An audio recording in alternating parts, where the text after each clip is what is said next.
அனைவருக்கும் வணக்கம். இந்த வீடியோல இப்ப என்ன பார்க்க போறோம் அப்டின்னா, இந்தியன் பாலிட்டில வர்ற கான்ஸ்டிடியூஷன் ஆஃப் இந்தியா அப்படிங்கிற டாபிக்ல வர்ற எல்லா இன்ஃபர்மேஷனையும் இந்த பிடிஎஃப்ல இருக்கும். சரிங்களா? ஸோ நம்ம வீடியோஸ் ஃபர்ஸ்ட்டு பார்க்குறவங்க நம்மளோட பிளேலிஸ்ட்ல போய் பாருங்க. ஜெனரல் இங்கிலீஷ்க்குரிய எல்லா வீடியோ, எல்லா மெட்டீரியல் எல்லாமே குடுத்துருப்போம். நம்ம லாஸ்ட் டைம் நம்ம குடுத்த மாடல், நம்ம குடுத்த கொஸ்டின்ஸு அத பேஸ் பண்ணி தான் எல்லா கொஸ்டின்ஸுமே வந்திருக்கும். அத நீங்க பார்த்து ரெஃபர் பண்ணினாலே உங்களுக்கு புரியும். ஸோ அடுத்த வர எக்ஸாமுக்கு நம்ம பண்ண வேண்டியது ஒண்ணே ஒண்ணு தான். என்னன்னா, இன்னும் டஃப்பா கொஸ்டின் செட் பண்ணா எப்படி படிக்கணும்? அவ்வளோதான். மத்தபடி நம்ம எல்லா மாடலையும் கவர் பண்ணி தான் மெட்டீரியல் குடுத்துருந்தோம். எல்லா மாடலையும் கவர் பண்ணி தான் வீடியோவும் போட்டிருந்தோம். ஓகேங்களா? ஸோ இப்போ நம்மளோட ஃபோக்கஸ் வந்து ஜெனரல் ஸ்டடீஸ்ல இருக்கு. ஏன்னா ஜெனரல் இங்கிலீஷ் மட்டும் நம்ம போட்டு பாஸ் பண்ணிட முடியாது இல்லையா குரூப் 2ல. ஸோ ஜெனரல் ஸ்டடீஸ்க்கு முக்கியமா கான்சன்ட்ரேட் பண்ணியே ஆகணும். ஓகேங்களா? பட் இந்த வீடியோ பர்ட்டிகுலரா எதுக்காகன்னா, வர்ற 21ன்னு நெனைக்கிறேன். குரூப் டி ரயில்வேல சென்ட்ரல் கவர்மெண்ட்ல ரயில்வேல குரூப் டி கால்ஃபர் ஆகுது. ரொம்ப ஈஸியான எக்ஸாம் தான். கொஞ்சம் ஹார்ட் ஒர்க் பண்ணாலே படிச்சிடலாம். அதுக்கு நம்ம ஸ்கூல் புக்ஸையோ, இல்ல 6லேருந்து 12th வரைக்கும் அதெல்லாம் நீங்க படிக்க வேண்டிய அவசியமே இல்ல. டைரக்ட்டா அவன் ஃபுல்லாவே என்ன செய்வான், என்சிஇஆர்டில தான் கேள்வியே கேட்பான். ஸோ இப்ப அவன் டாபிக் வைஸா அதுக்கான வீடியோ நம்ம இங்க போடுறோம். ஸோ கான்ஸ்டிடியூஷன் ஆஃப் இந்தியாங்கிறது மொதல் டாபிக் இந்தியன் பாலிட்டில. ஃபுல்லா இதுக்கான கம்ப்ளீட் நோட்ஸ் எடுத்தாச்சு. ஓகேங்களா? ஸோ இத மட்டும் நீங்க படிச்சீங்கன்னா போதும். அதோட பேசிக் ஐடியா என்ன? யார் அந்த ஐடியாவ குடுத்தது? அது என்ன சொல்ல வருது? அதுக்கப்புறம் கம்பெனி ரூல், அடுத்த ரெகுலேட்டிங் ஆக்ட். ஸோ இந்த கம்பெனி ரூல ஓவராலா மட்டும் சொல்லிடுறேன். ஃபர்ஸ்ட் பேஜ்ல என்ன குடுத்துருக்கோம் அப்படின்னா, ஸோ இந்த கான்ஸ்டிடியூஷன் ஆஃப் இந்தியானா என்ன? அத யாரு வந்து என்ன சொல்றது ஐடியாவ குடுத்தது? இதனுடைய அப்ஜெக்டிவ் என்ன? இது எந்த பீரியட்ல வளர்ச்சி அடைஞ்சுச்சு? எதன் மூலியமா நமக்கு கிடைச்சுச்சு? அப்படிங்கிற எல்லாமே இதுல குடுத்துருக்காங்க. அதுக்கப்புறம் நம்மளோட அந்த 200 வருஷம் வந்து ஆங்கிலேயர் ஆண்டுகிட்டு இருந்தான் அப்படின்னு நம்ம சொல்லுவோம் இல்லையா? அது இதுதான். 1773லேருந்து கிட்டத்தட்ட 1857, அதுக்கப்புறம் 1857லேருந்து 1947. இத 2ஆ பிரிக்கலாம். ஓகேவா? So first company rule. நம்மள ரூல் பண்ண காலம் என்னன்னா 1770 டூ 1857. கம்பெனி ரூல் பண்ணுது. 1857லேருந்து 1947 வரைக்கும் பிரிட்டிஷ் கிரவுன் அந்த ஒரு அவங்க கையில இருக்கும். ஓகேவா? அவங்க ரூல் பண்ணியிருப்பாங்க. இதான். ஓகேவா? ஸோ இதுல வந்து நெறைய ஆக்ட் இந்த கம்பெனி ரூல் நம்ம அடிமைப்படுத்தி என்ன செஞ்சாங்க? நம்மள ஆண்டுகிட்டு இருக்கும்போது, பிரிட்டிஷ் கவர்மெண்ட் இந்த கம்பெனி ஈஸ்ட் இந்தியா கம்பெனிங்கிற அந்த கம்பெனிய என்ன சொல்றது? ரெகுலேட் பண்றதுக்காக போடப்பட்ட சட்டங்கள் தான் இது. ரெகுலேட்டிங் ஆக்ட், அடுத்த பிட்ஸ் இந்தியா ஆக்ட், அதுக்கப்புறம் சார்ட்டர் ஆக்ட், அதுக்கப்புறம் சார்ட்டர் ஆக்ட் 1, 2ன்னு வரும். அடுத்து திரும்பி சார்ட்டர் ஆக்ட் 1833, அடுத்து திரும்பி சார்ட்டர் ஆக்ட் 1853. அதுக்கப்புறம் கரெக்ட்டா 1857ல இவங்களோட ஈஸ்ட் இந்தியா கம்பெனி கிரவுனோட கையில எல்லாத்தையும் ஒப்படைச்சிருவாங்க. அதுக்கப்புறம் கிரவுன் மூலியமா நமக்கு நெறைய ஆக்ட் போடப்பட்டிருக்கும். கவர்ன்மெண்ட் ஆஃப் இந்தியா ஆக்ட், அடுத்த இந்தியன் கவுன்சில் ஆக்ட், அடுத்து திரும்பவும் இந்தியன் கவுன்சில் ஆக்ட், அடுத்து இந்தியன் கவுன்சில் ஆக்ட். இந்த இந்தியன் கவுன்சில் ஆக்ட்ட மின்டே மார்லி ரிஃபார்ம்ஸ்னு சொல்லுவோம். ஏன்னா, இங்க மார்லிங்கிறவர் வந்து செக்ரட்டரியாவும், மின்டோங்கிறவரு வைஸ்ராயாவும் இருப்பாரு. இங்க மான்டெக் செக்போன்னு சொல்லுவோம். மான்டோங்கிறவரு செக்ரட்டரியாவும், செம்ஸ்ஃபோர்டுங்கிறது வைஸ்ராயாவும் இருப்பாரு. ஓகேவா? ஸோ இதுல அடுத்த கவர்ன்மெண்ட் ஆஃப் இந்தியா ஆக்ட் 1935.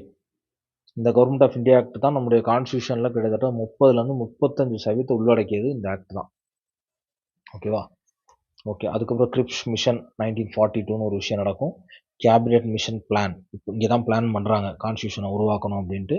அது சம்மந்தப்பட்ட விஷயங்கள். அடுத்த மவுண்ட் பேட்டன் பிளான் அப்படிங்கிறது. மவுண்ட் பேட்டன்னு ஒருத்தர் என்ன பண்ணியிருப்பாரு அப்படின்னா, இந்தியாவ பிரிச்சிரலாம் அப்படிங்கிறது தான் கரெக்ட். Partition of India. முன்னாடி வந்து நமக்கு இதுல ஒரே ஒரு விஷயம் சொல்லணும். என்னன்னா, இந்தியா, பாகிஸ்தான் நமக்கு தெரியும். என்னன்னா நம்ம இருக்கிற எல்லா நாட்டு கூட இருக்க பிரச்சனைய விட பாகிஸ்தான் கூட நமக்கு பிரச்சனை அதிகமா இருக்கு. ஏன்னா காஷ்மீர். ஆனா, ஒரு காலத்துல இந்தியா, பாகிஸ்தான் ஒண்ணா இருந்த ஒரு இடம். இந்தியாவும், பாகிஸ்தானும் எப்படி சொல்றது? பிரிக்கவே இல்ல. ஒண்ணா இருந்த ஒரு இடம். இத பிரிக்கலான்னு சொல்லும்போது, அந்த ஐடியாவ காங்கிரஸ் இந்தியா ஒத்துக்கிடும். முஸ்லீம் லீக் பாகிஸ்தானுக்கும் ஒத்துக்கிட்டது. இந்த இடத்துல நடந்துச்சு. எதன் மூலியமானா, இந்தியன் இண்டிபெண்டன்ஸ் ஆக்ட் 1947 மூலியமா நடந்துச்சு. இதுல ஒரே ஒரு விஷயம் என்னன்னா, இந்தியா, பாகிஸ்தான் ஜம்மு காஷ்மீருக்கு பாகிஸ்தான் வந்து எப்படியாவது ஜம்மு காஷ்மீர் ஆக்குபை பண்ணணும். இந்தியா வந்து அத தற்காத்துக்கணும் அப்படிங்கிற சண்டை தான் எப்பயும் நடந்துகிட்டே இருக்கும். நெறைய குண்டுவெடிப்பு, ஏகப்பட்ட விஷயங்கள் நடந்திருக்கு. பட் ஆனா, அந்த பாடத்தெல்லாம் தாண்டி இவங்களுடைய சுயசரிதை இருக்குல்ல, முஸ்லீம் லீக் ஜின்னான்னு ஒருத்தர் இருந்திருப்பார், காங்கிரஸ்க்கு லீடர்ஸ்லாம் வந்திருப்பாங்களே, இவங்களுடைய இதை படிக்கும்போது அந்த முஸ்லீம் லீக்ல இருந்த அந்த தலைவர்கள் நம்ம நாட்டுக்கு எவ்வளவு நல்லது செஞ்சுருக்காங்க அப்படிங்கிறத நம்ம தெரிஞ்சுக்க முடியும். ஓகேங்களா? ஸோ அடுத்து பார்த்தீங்கன்னா, கடைசியாக இந்தியன் இண்டிபெண்டன்ஸ் ஆக்ட். இதில் பிரிட்டிஷ் ரூல் இதோட முடியுது. அதுக்கப்புறம் பாகிஸ்தான், இந்தியா பாகிஸ்தான் உருவாகுது. இதெல்லாம் அழிக்கிறாங்க. இது வந்து ஒரு தனித்துவமான சுதந்திர நாடாக மாறுது. ஓகேவா? சென்ட்ரல் லெகிஸ்லேச்சரை அழிச்சாச்சு. கான்ஸ்டியூஷன் நம்பிக்கையும் சாரவன் வருது. இந்த ஒரு கொஞ்ச காலத்துக்கு இன்ட்ரீம் கவர்மெண்ட் 1946 அந்த டயத்தில் கொஞ்ச காலத்துக்கு ஒரு சின்ன கவர்மெண்ட் போயிட்டுருக்கு. அதில் யார் வந்து தலைவராக இருந்தாங்க, அதுக்கு என்ன டைம், எப்போ உருவாக்குனாங்க, அதெல்லாம் இங்கே இருக்குது. அந்த இன்ட்ரீம் கவர்மெண்ட்டில் அந்த டைமில் யார் யாரெல்லாம் இதெல்லாம் ஜவஹர்லால் நேரு என்ன பண்ணிட்டு இருந்தார், சர்தார் பட்டேல் என்ன போர்ட்ஃபோலியோவில் இருந்தாங்க, அது எல்லாமே இதில் கொடுத்துருக்கு. இதோட முடியுது. அப்போ இந்த பிடிஎஃப்பை நீங்கள் படிச்சீங்கனாலே ஒரு டாபிக் ஓவர். அவ்வளோதான், முடிஞ்சிருச்சு. கான்ஸ்டியூஷன் ஆஃப் இந்தியாங்கிற டாப்பிக்கு அதோட ஓவர், முடிஞ்சிருச்சு. ஓகேவா? ஸோ இந்த கான்ஸ்டியூஷன் ஆஃப் இந்தியாவில் ரெண்டே விஷயந்தான். 1773லேருந்து 1857 வரைக்கும் ஈஸ்ட் இந்தியா கம்பெனி ஆண்டிருக்கு. 1858லேருந்து 1947 வரைக்கும் பிரிட்டிஷ் க்ரௌன் கையில் வந்திருக்கு. இவங்க ரெண்டு பேருமே பிரிட்டிஷ் தான். பிரிட்டிஷ் ஈஸ்ட் இந்தியா கம்பெனி தான் அவங்களும், பிரிட்டிஷ் க்ரௌன் தான். ஓகேவா? ஸோ இதுதான் ஒட்டுமொத்தமாக நம்மளை ஆங்கிலேயர்கள் ஆண்ட காலங்கள். அதில் என்னென்னலாம் இம்ப்ளிமெண்ட் ஆச்சு, எப்படி சரி இவங்க நம்மளை ஆண்டுகிட்டு இருந்தவங்க எப்படி திடீர்னு சுதந்திரம் கொடுக்குற லெவலுக்கு வந்தாங்க, எப்படி கான்ஸ்டியூஷனில் உருவாச்சு அப்படிங்கிறத இதில் சொல்லியிருப்பாங்க. ஓகேவா? அதில் என்னென்ன மாற்றங்கள்லாம் வந்துச்சு, எப்படி படிப்படியாக கான்ஸ்டியூஷன் நம்ம கைக்கு வந்துச்சு அப்படிங்கிறது தான் கான்ஸ்டியூஷன் ஆஃப் இந்தியா.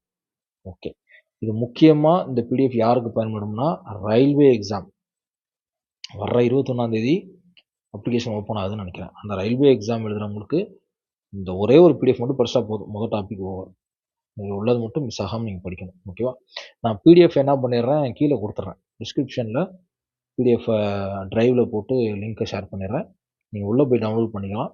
டவுன்லோட் பண்ணி பிரிண்ட் அவுட் எடுத்து வச்சு படிங்க. ஓகேங்களா? இதில் ஏதாவது சின்ன சின்ன விஷயங்கள் மிஸ் ஆகியிருந்தால் அதையும் சேர்த்து படிச்சுக்கோங்க. ஓகேவா? நமக்கு தேவை எந்த கொஸ்டின் கேட்டாலும் ஆன்சர் பண்ணணும். இதில் எனக்கு தெரிஞ்ச ஒரு 95% கவர் பண்ணியாச்சு. மேக்ஸிமம் 95% கவர் பண்ணியாச்சு. ஒரு 5% வேணால் சின்ன சின்ன விஷயங்கள் மிஸ் ஆகிருக்கலாம். அது மிஸ் ஆகிருந்தால் நீங்கள் அதோட சேர்த்து ஆட் பண்ணிக்கோங்க. ஓகேங்களா? Thank you so much.